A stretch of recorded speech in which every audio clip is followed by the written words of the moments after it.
Perihal pembacokan Bapak, keluarga kami tidak mau memperpanjang masalahnya. Kami malah memaafkan Bu Karse dan tidak melaporkannya ke polisi. Aku sangat bangga pada Ibu. Walau keluarga kami dituduh macam-macam sampai Bapak dibacok, tapi Ibu tetap berbaik hati pada keluarga Pak Darsoni. Bahkan, Ibu ikut melayat dan menyumbang paling banyak, seperti sekarung beras, 1 peti telur, dan sekardus minyak goreng. Belum lagi, amplop yang Ibu berikan, kulihat sangat tebal. Kenapa kita harus berbaik hati pada mereka sih, Bu? Mereka kan jahat sama keluarga kita. Hus, jangan kayak gitu. Kita harus baik pada semua orang, terutama pada orang yang jahat sama kita. Sebab mereka itu jauh lebih membutuhkan kebaikan kita. Aku sedikit tercengang mendengar perkataan Ibu yang terdengar sangat bijaksana. Bukan hanya melayat saja, Ibu juga mengajakku untuk mengantar jenazah Pak Darsoni ke pemakaman yang jaraknya jauh sekali. Dengan susah payah, akhirnya kami sampai di pemakaman. 2 orang bersiap di liang lahat. Jenazah disodorkan dari atas lahat, kemudian diterima oleh 2 orang tadi. Dan saat sedang membenarkan posisi jenazah, tiba-tiba muncul kejadian aneh. Astaga, kau dengar itu, Muhid? Ia menoleh ke arah temannya yang sama-sama bertugas di dalam liang lahat. Iya, dengar. Terjadi lagi, Pak. Ada apa ini? Tanya Ustadz Husein. Biasa, Pak. Ada suara dentuman keras di liang kubur. Kayak suara palu dibentur-benturkan ke tanah. Astagfirullah, ucap Ustadz Husein. Kulihat Bu Karsi kembali terisak menyaksikan keanehan itu. Ustadz Husein mendekatkan telinganya ke liang lahat. Beliau mengelus dada. Benar saja, terdengar suara dentuman keras seperti sebuah palu. Aku coba ikut mendengarkan. Suara itu memang mengerikan sekali. Ya sudah, cepat diadani lalu dikubur. Aduh, mau aku, Pak Ustadz. Anaknya ada.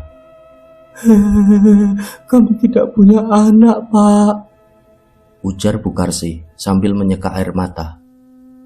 Baiklah, biar aku saja. Ustadz Husein akhirnya mengalah juga. Beliau turun ke dalam liang lahat. Memang sering terjadi seperti itu kalau ada jenazah baru dikubur. Pasti dari dalam liang lahat ada suara dentuman keras. Entah apa yang terjadi di bawah tanah.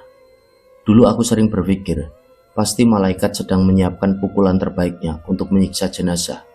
Tapi sekarang, setelah aku banyak membaca ilmu alam, bisa jadi hal itu disebabkan gejala alam saja. Sayangnya, aku belum bisa membuktikan kebenarannya. Setelah kematian Pak Darsoni, musibah mulai menimpa keluargaku. Beberapa pasien yang berobat ke Bapak meninggal satu persatu.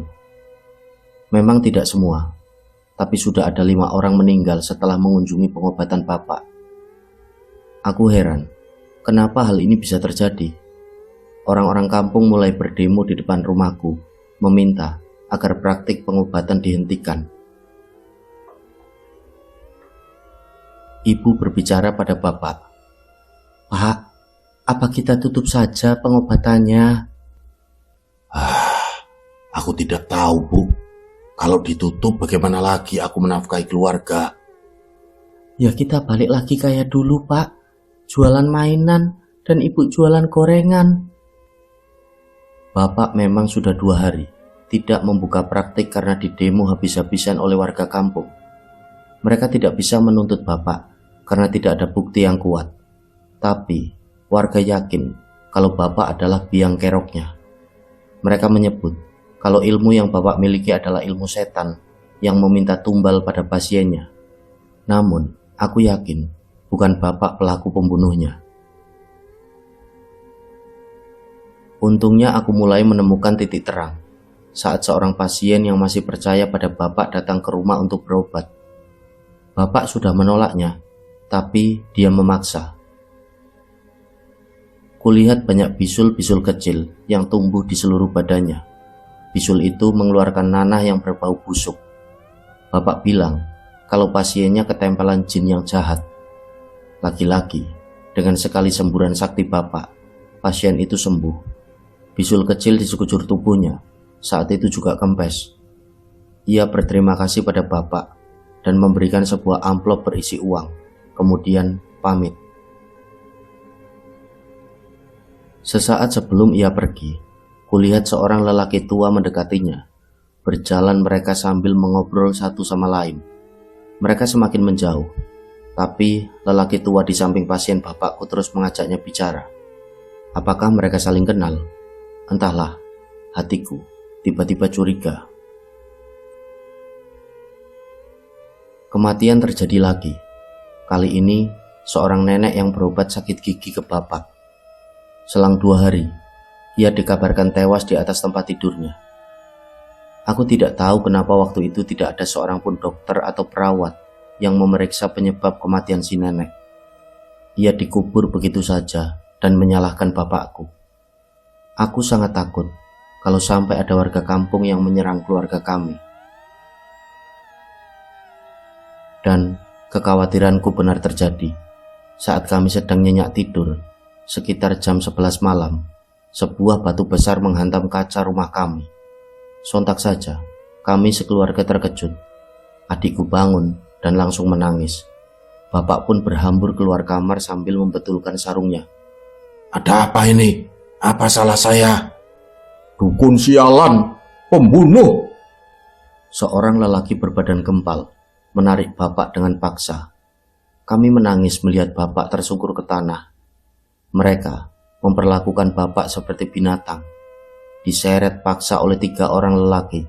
Sementara ibu sambil menggendong adikku mengikuti arak-arakan itu sambil berteriak dan menangis sejadi-jadinya. Aku membuntut di belakang. Aku juga beberapa kali meminta ampun pada warga kampung, tapi mereka tidak peduli. Bapak diikat ke sebuah batang pohon, dan salah satu dari mereka mengeluarkan cambuk. Bapak ditelanjangi dan dicambuk berkali-kali. Kami hendak menerobos kerumunan, tapi mereka menahan kami.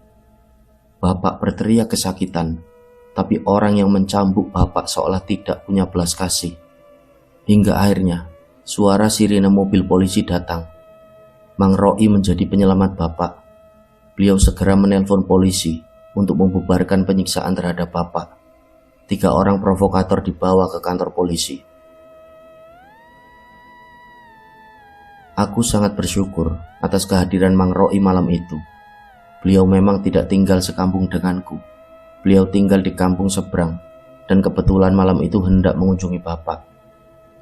Semua orang bubar setelah polisi menembakkan peluru peringatan. Badan Bapak penuh luka bekas cambukan, bahkan sampai mengenai wajahnya. Bibirnya pun jontor, wajahnya lebam, tubuhnya tergolek tak berdaya saat Mang Roi melepas ikatan tali di tubuh Bapak. Aduh, aku dituduh membunuh pasienku, Roi, kata bapakku sambil meringis. Tangannya memegangi dada. Ibu masih dalam keadaan menangis. 2 orang polisi membantu untuk menggotong Bapak ke rumah. Mereka meminta beberapa keterangan. Ibu menjawabnya sambil sesenggukan menangis. Setelah mendapat informasi yang dibutuhkan, mereka lekas pamit. Bapak pun dibaringkan di atas kasur. Abu, kau tutup saja praktik pengobatan ini. Sangat berbahaya. Dan untuk sementara, kalian boleh tinggal di rumahku dulu. Wah, tidak Roi. Aku tidak mau merepotkanmu. Mang Roi mengembuskan nafas berat. Saudara kandungnya ini memang keras kepala. Tia, tolong ambilkan piring, pinta Mang Roi pada ibuku. Setelah menerima piring yang disodorkan ibu, Mang Roi merogoh 3 butir kemenyan dari saku jaket kulitnya. Dihancurkan kemenyan itu dengan telapak tangannya. Kemudian bubuknya dibakar hingga mengeluarkan asap. Mang Roi ternyata juga sakti. Entah dari mana ia mendapatkan ilmu itu. Yang jelas, dari kepulan asap kemenyan, muncullah 4 ekor macan putih. Kami sekeluarga terkejut. Adikku menangis ketakutan. Tenang, mereka tidak akan menyakiti kita. 4 macan ini akan menjaga rumah kalian dari warga kampung. Jadi selama kalian di dalam rumah, maka semuanya aman. Kau ternyata sakti, Ro'i. Bapak berucap sembari tersenyum. Ilmu warisan dari ibu kita. Kalau kau kan diwarisi ilmu penyembuhan dari bapak, sedangkan aku diwarisi kesaktian gaib oleh ibu. Hari berikutnya, perkataan Mang Ro'i benar. Tidak ada yang berani mengusik kami. Setiap ada yang hendak menjahati keluargaku, mereka langsung terbirit-birit lari ketakutan karena melihat macan putih yang berjaga. Kebencian mereka pun lambat laun berubah menjadi ketakutan. Aku merasakan itu. Mereka tidak berani menegur bahkan mendekat ke rumahku. Aku merasa aman, tapi masih ada satu pertanyaan dalam benakku. Dari semua kematian pasien Bapak, apakah Bapak pelakunya? Apakah ada tumbal sebagai imbalan kesaktian Bapak? Atau aku mencurigai seseorang, tapi aku tidak tahu namanya? Tia, sebaiknya kau pulang saja. Hari sudah mau malam. Kasihan anak bungsumu di rumah sendirian. Jenazah suamimu, biar aku yang urus. Pinta Mang Ro'i sambil mengepulkan asap rokok. Sebenarnya adikku pasti aman di rumah, sebab ada 4 ekor macan gaib yang menjaga rumah kami. Tidak akan ada yang berani menjahatinya. Kau benar, Mang. Ayo, Vin, kita pulang. Bu, aku mau ikut Mang Ro'i mengantar jenazah Bapak. Biarkan Alvin ikut. Aku pasti akan menjaganya. Mang Ro'i setuju dengan permintaanku. Ibu mengecup keningku. Beliau pergi menerobos gerimis. Mang, tadi di jalan ada yang ngikutin kita. Mamang tahu, itu setan penghuni kebun sawit. Kau jangan khawatir, mereka tidak akan berani menyakiti kita. Mang Ro'i menyibakkan terpal penutup keranda. Ayo, kita lanjutkan perjalanan. Dari sini masih jauhkah? Tanya Agustinus. Sudah dekat kok. Mang Ro'i berbohong lagi. Kau jangan coba tipu-tipu kami ya. Kami minta bayaran tambahan. Christian yang berkepala botak pun ngotot. Aku sudah bilang, untuk masalah bayaran kalian jangan khawatir. Pasti akan kutambah. Awas kau tipu-tipu, akan kami kubur kau bersama jenazah ini. Tambah Martinus. Mang Ro'i tidak menanggapi. Dia kesal. Lanjut, kata Mang Ro'i. Keempat tukang pikul itu mulai mengangkat jenazah lagi. Di bawah gerimis tipis, kami pun melanjutkan perjalanan. Terseok-seok langkah para pemikul keranda menahan beban. Mereka berusaha sekuat tenaga agar tetap berjalan karena hari pun semakin gelap. Hingga sampailah kami di sebuah lahan luas bekas persawahan. Mang, aku menarik lengan baju Mang Ro'i dan mendongak ke arahnya. Iya, Vin, Katanya sambil terus berjalan. di lahan ini terkenal angker kan? Bukannya dilarang ke sini kalau udah malam? Aku pun menoleh ke sekeliling, memastikan tidak ada makhluk gaib lagi yang mengikuti kami.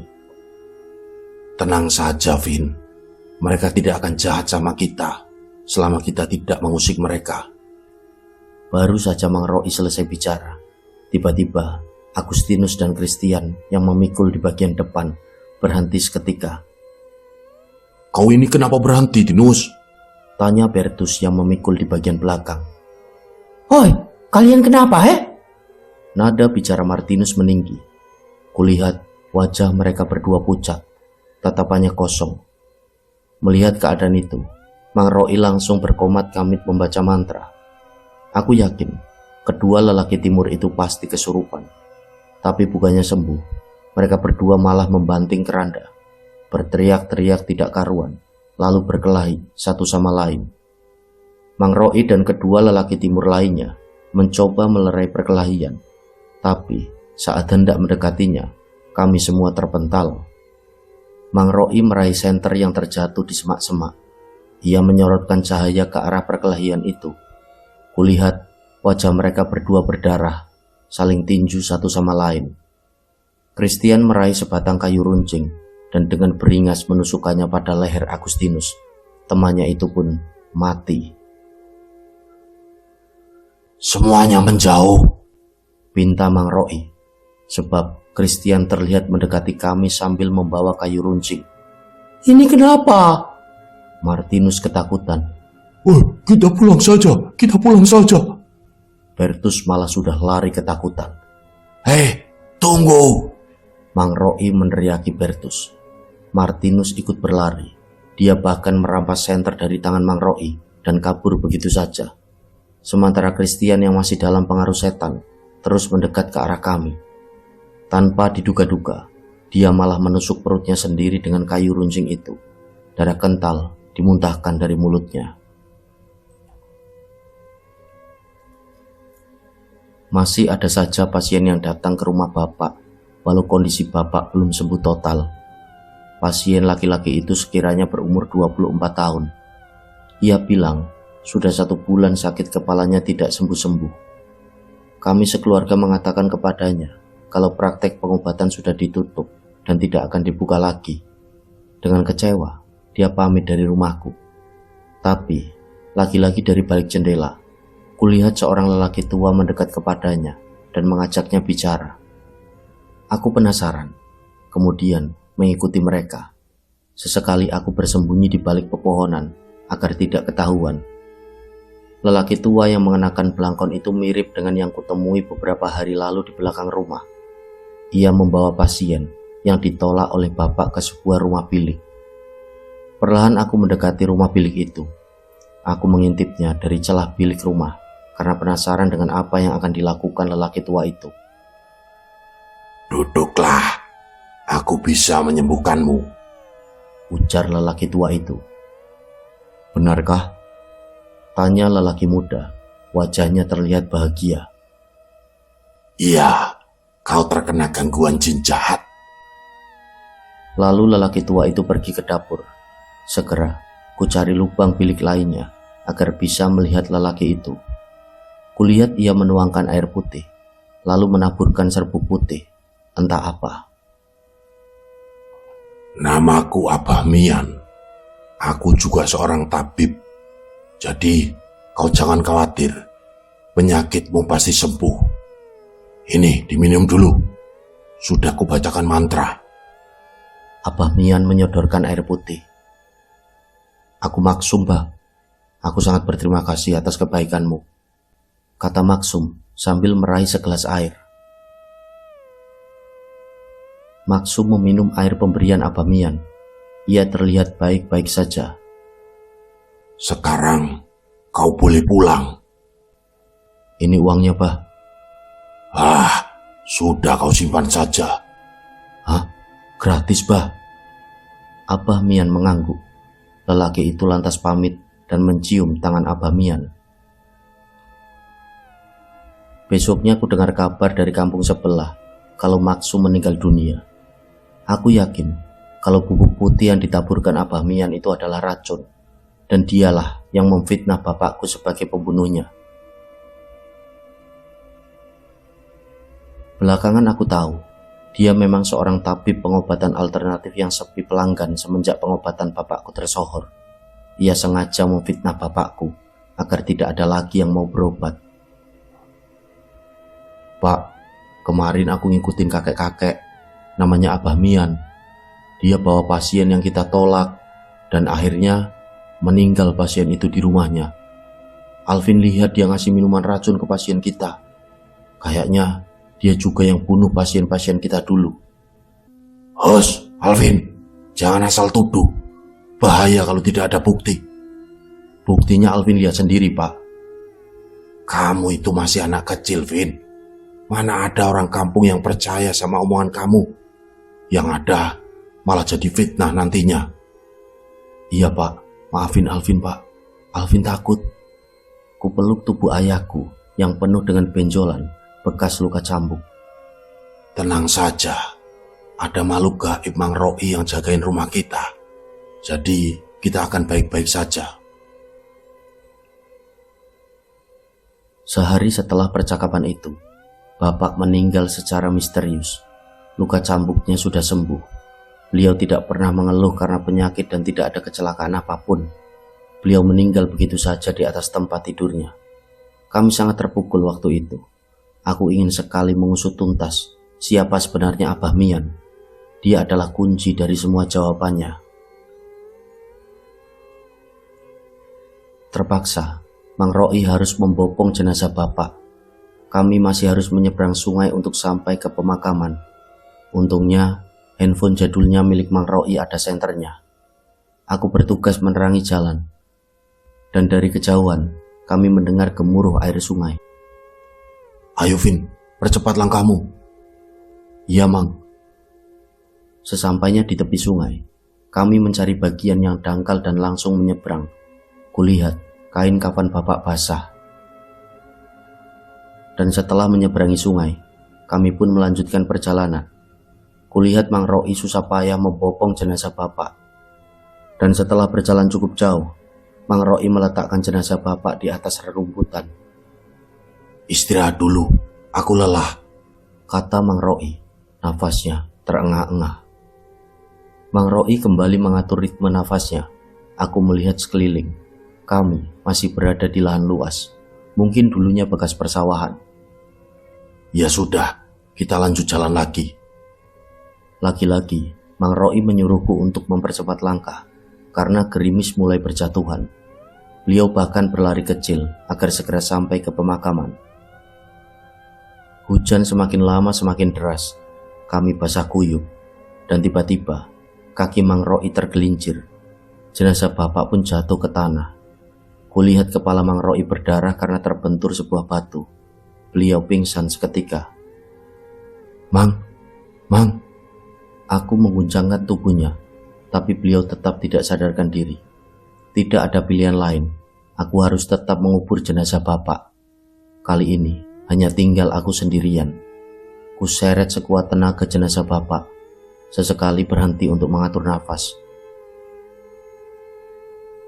Setibanya di pemakaman, kulihat sebuah liang lahat yang tergenang air hujan.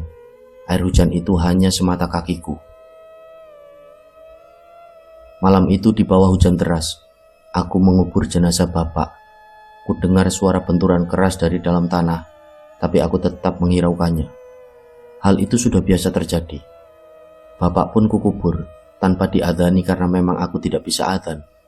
Dan selesai mengubur, di atas pusaranya, aku berdoa menggunakan bahasa Indonesia. Ya Tuhan, bahagiakan Bapak di sisimu. Beri dia selimut yang hangat, karena malam ini hujan sangat deras dan dingin. Amin. Singkat cerita, sampai pagi tiba, aku tetap di samping Mang Roi, menunggu beliau siuman. Kutempelkan telingaku di atas dadanya. Detak jantung itu masih terdengar jelas. Aku Alvin. Sekarang aku sudah dewasa. Aku mewarisi kesaktian Bapak. Bahkan lebih dari itu, aku telah menguasai ilmu kesaktian lainnya. Aku duduk sila di dalam kamarku yang pengap oleh asap kemenyan. Kuraih sebuah boneka kecil berwarna putih. Di atas boneka itu bertuliskan Abah Mian. Ya, kali ini aku akan balas dendam pada lelaki tua sialan itu. Aku bersyukur dia masih hidup, sehingga aku bisa membalaskan dendamku. Sebuah mantra ku bacakan pada boneka tersebut. Setelah itu, aku tusukkan sebuah jarum di bagian lehernya. Dia akan disiksa terlebih dahulu sebelum kubunuh.